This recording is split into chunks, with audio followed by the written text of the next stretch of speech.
Imagine a world where countries could attack each other anytime, without rules, without limits, without worrying about the lives of innocent people.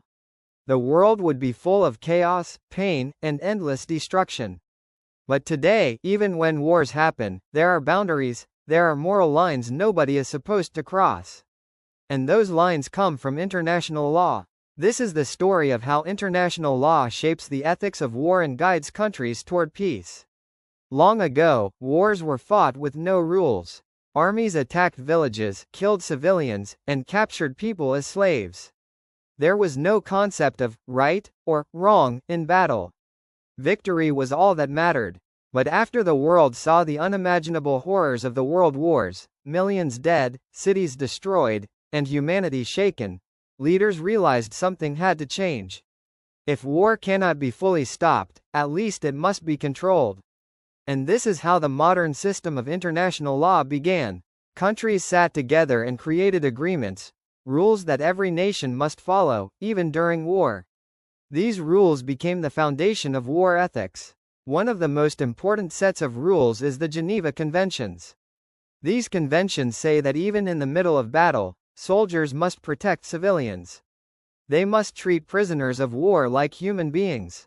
They cannot torture. They cannot kill unarmed people. The world agreed that war cannot be fought without humanity.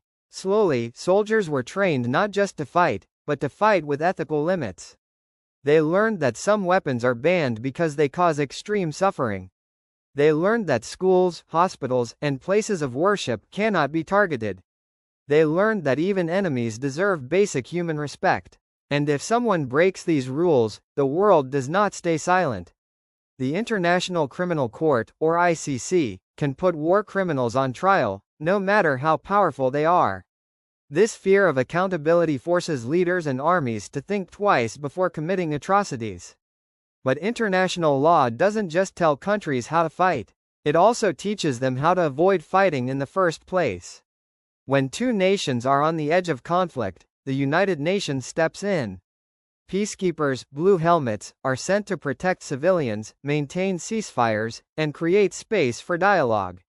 At the same time, global treaties work to reduce dangerous weapons.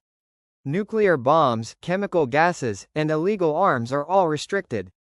The idea is simple. If weapons reduce, wars reduce. Whenever tensions rise, countries are encouraged to sit at a table, talk, and find solutions through negotiation, mediation, or arbitration. Instead of violence, diplomacy becomes the first option. And slowly, step by step, these laws help the world remain stable. Yes, wars still happen. Yes, peace is still fragile.